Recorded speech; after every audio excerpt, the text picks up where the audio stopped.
Hello everyone, and I'm here with some unfortunately disturbing news. So there was a new AI International Safety Report put out for 2026.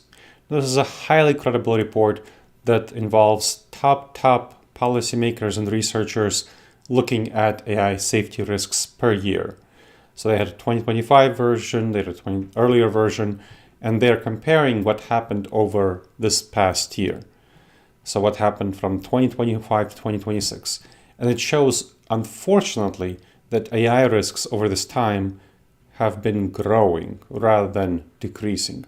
So AI safety measures have become less effective, not more effective, because model capability has increased faster than safety measures and risk assessments and risk monitoring tools.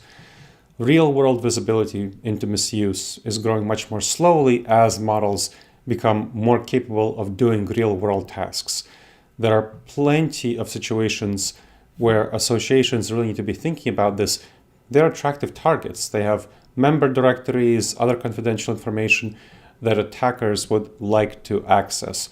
And they're also vulnerable to various PR disasters that come with using more capable tools that are more capable of autonomy without appropriate governance. So real harms could include renewal scams, the fraud attempts of various sorts, as well as cyber threats to steal member data. So we also see that AI is becoming more and more persuasive. So AI tools are becoming more and more persuasive at a much higher rate than safety is improving.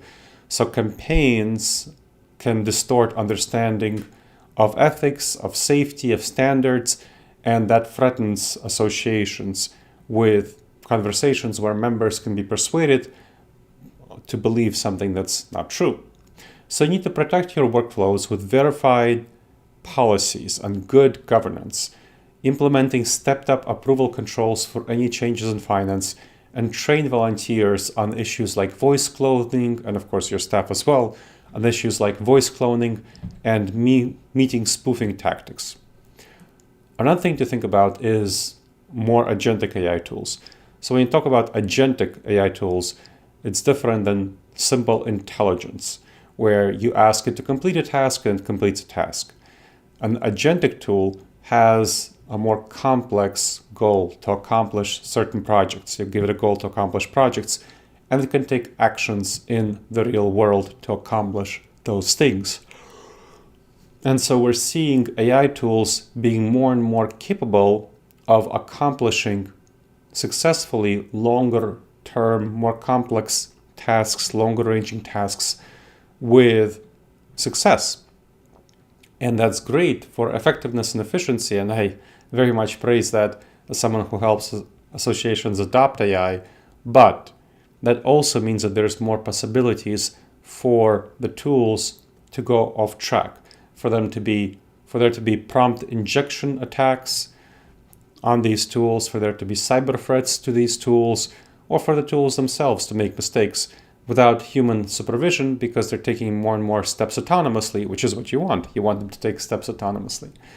And so the solution there is not to build tools haphazardly without people knowing about these risks and threats, but to train your folks on how to build these tools and how to govern them in such a way that you avoid the problems associated with haphazard tool deployment.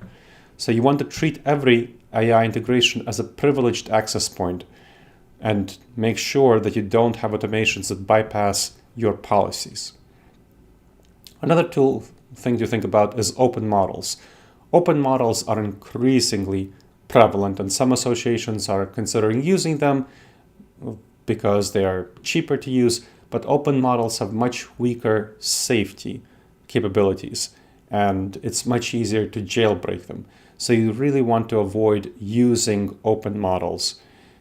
And open models are also making attacks on associations more and more possible, prevalent, because the open models are getting better compared to closed models. Now, closed models, even though they might be used for attacks, the AI lab that produced the model can actually look at what's happening and can intervene in attacks. So for example, Claude publicly disclosed that some Chinese hackers were using Claude to try to do hacking, and they interrupted them and prevented them from doing so. A company that puts out an open source model doesn't have control over how it's used. And that open source model can be used for hacking or whatever the perpetrator wants, for whatever nefarious purposes. So this is a serious, serious problem. So more open source models becoming more powerful means stronger and stronger possibilities for attack. And so that is a serious issue. Also, the closed source models have various constraints to limit their ability to be used for bad ends. Whereas open source models, they might have those constraints when the company puts them out, but we have research showing that, and plenty of case studies showing that they are quickly hacked. And once the model itself is released and people can adapt them, they can be quickly hacked to remove any safety constraints. So, what you want to be thinking about is governance, risk management, and security as an integral part of your AI policy. So, for example, I worked with an association with 45,000 members and 60 chapters where we mapped their workflows to identify high exposure processes quickly and early. We built generative AI policies and toolkits for staff and volunteers. We integrated monitoring tools, and we aligned vendor reviews to existing privacy and security checks.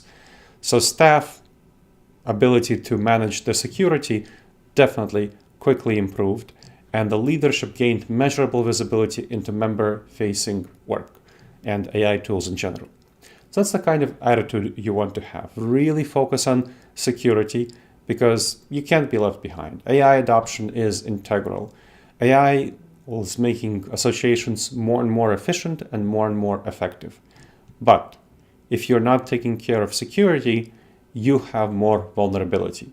And so you need to be savvy about using AI and make sure that while you're using the great benefits that AI provides, it's wonderful, you also are managing and keeping in mind various risks. I hope you enjoyed this episode of the Future Forward Association podcast. Please make sure to sign up to this show wherever you checked it out and leave a review. It helps us improve the show, and it helps us know how we're doing, and it helps other folks discover the show as well. So, if you have any questions from what I shared, please email me at gleb, Gleb, at disasteravoidanceexperts.com.